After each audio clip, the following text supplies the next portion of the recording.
A jam-packed show coming up today, but really quickly, we are 11 subscribers away from 20,000, a pretty big milestone in the YouTube world. So be the 20,000 subscriber and help us reach this milestone and subscribe if you have not already.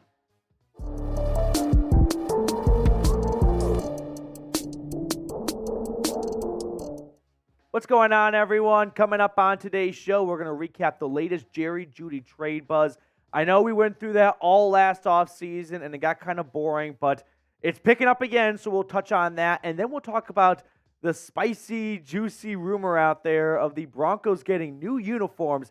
You're going to like that segment. But let's start with Jerry Jeudy here. So Jeudy was cleaning out his locker room, and he spoke to the media just 2 days ago, and I found this little tweet and snippet from Andrew Mason to be pretty telling. When asked about whether he's paying attention to the contract extension or trade conversations / speculation, he said, "I don't give a fuck about none of that." So, pretty direct, and I kind of appreciate it. Jeudy entering the final year of his rookie contract. His fifth-year option was exercised, so it's a fully guaranteed $12.9 million, which means if Jeudy were to be traded, it's not one of those complicated what happens to the salary trade. Nope. The new team just takes on the fully guaranteed $12.9 million. Unfortunately, it was another disappointing season for Jeudy.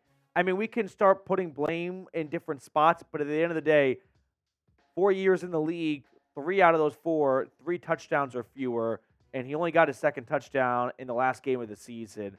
Under 800 yards for 2 out of the last 3 seasons, and it wasn't much of an injury issue. Like, remember, he had that hamstring injury back in August and missed week 1, but after that, he was healthy and ready to roll, and we just never really got that big boost from Jerry. Instead, it went to Courtland Sutton every single time. I don't think, and I really do believe this, the stats accurately reflect what kind of receiver Jerry Jeudy is. So, is he getting shortchanged a little bit? Yeah, probably. If you just go to Pro Football Reference, you're not going to be overwhelmed with what Jerry Jeudy has done in 4 years as a first-round pick for the Broncos and a former Biletnikoff winner. But I do think if a good offer were to come in, it'd be really tough to pass on. I mean, let's look at the Broncos wide receiver room getting ready for the 2024 season. Courtland Sutton still under contract. Marvin Mims entering year 2. Brandon Johnson. You got little Jordan Humphrey. And then you got like Tim Patrick, who ended the year, spent the whole year on injured reserve. So I wouldn't be blown away if George and Sean Payton go, we are in the red right now when it comes to our cap space, a little under $20 million.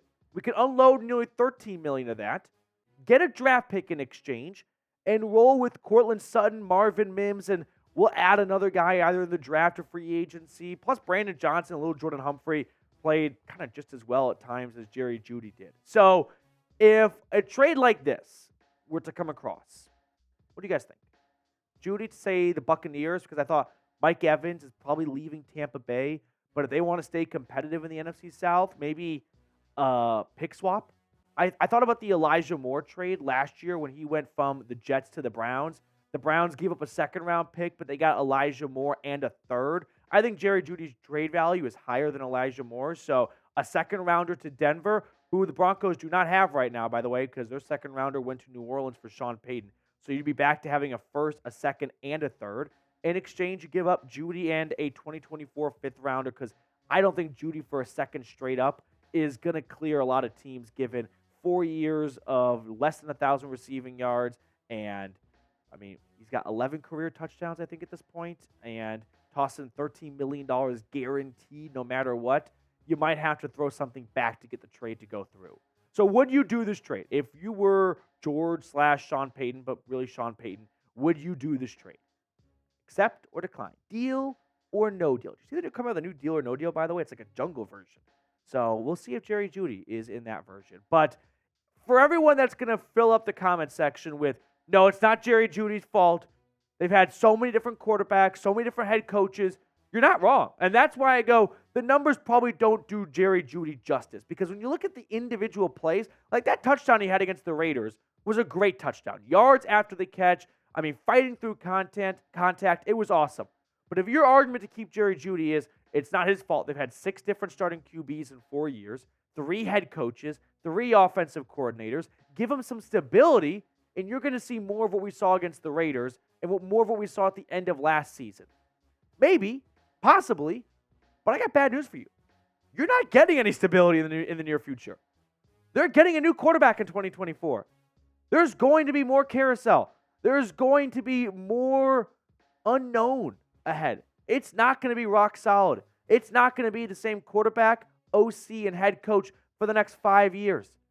And in the last 4 years, we have learned that under those conditions, Jerry Jeudy does not play well. Maybe in better conditions, he would be a much more productive wide receiver. But let's face reality. The Broncos are probably going to have a few more starting quarterbacks under Jerry Jeudy's time in Denver if he does see the contract extension with the Broncos. And in 4 years with 6 QBs, he could not really be a receiver that thrived with all that change.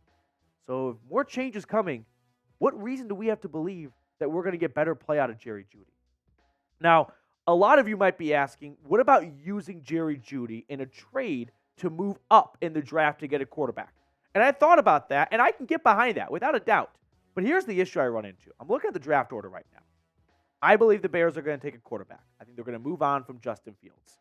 So number one, the Bears are going to stay there and take Caleb Williams or Drake May, which means the Commanders are going to take whoever the Bears didn't take because they are probably looking for a new QB with the way Sam Howell ended the year. So let's say it goes Caleb Williams, Drake May. The Patriots are looking for a new quarterback as well, and so they're going to take Jaden Daniels. So if that's the case right there, and you're left with Michael Penix, Bo Nix, J.J. McCarthy, I'm not really sure you need to jump up in the draft from 12 to the top 10 to get one of those guys.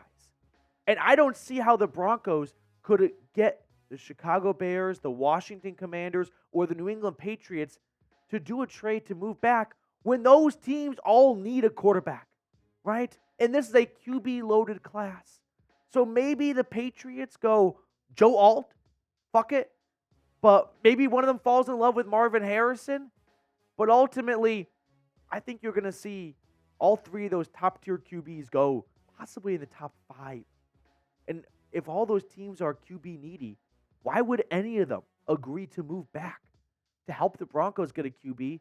And in exchange, they get Jerry Jeudy in the 12th overall pick so they can pick some edge rusher? I don't see why the Bears, Commanders, or Patriots would agree to that. Now, next up on the show, we're going to talk about new uniforms, baby, some new unis. But really quickly, today's show is sponsored by Game Time. Thanks to Game Time, I've had an absolute blast being able to catch some of the best games this season, and I don't want you guys to miss out as well. So, unfortunately, there's no more Broncos football, but if you want to go catch a Nuggets game, you want to go catch an Avs game, or you want to catch any other sporting event, comedy show, theater in your local area, download the Game Time app, create an account, and use the code BroncosChat for $20 off your first purchase. Terms apply, but again, download Game Time today. And the thing I love most about Game Time is you can get a bird's eye view of your seat before you purchase your ticket. That way you don't show up to the game and you're like, I had no idea we were this far back. I had no idea there would be a big pole right in front of us. Now with Game Time, you can get a perfect view of what your seat will be before you purchase your tickets, so there are no surprises.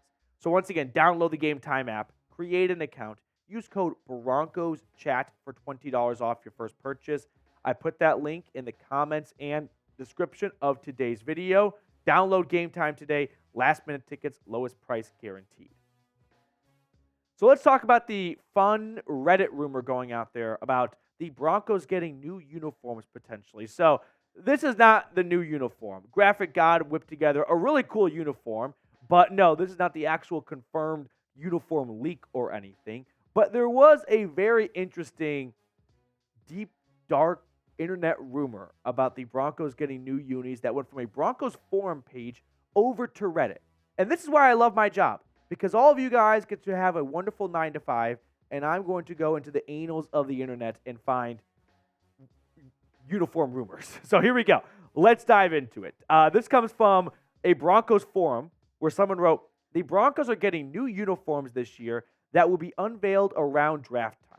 Whether you love them or hate them, the parentheses stripes are gone. Here's what I know. I love that. The colors are not changing. We remain orange, white, and navy. There is a new color being introduced, but it is used sparingly as a trim element. It's a light grayish blue. It makes things look frozen. A big theme of these new uniforms is mountain peaks and ice. I don't believe a word of that, but I don't hate it. I think what this guy is doing is he is just auditioning for the job to create the new Broncos uniforms, right? This is not actually what's going down here. The Broncos are not going to introduce new uniforms in April, but maybe someone from Nike stumbles across this going, that's a good fucking idea right there. We didn't even think of that. Let's get this guy over to Oregon and let's have him whip together the next uniforms. All right, more on this.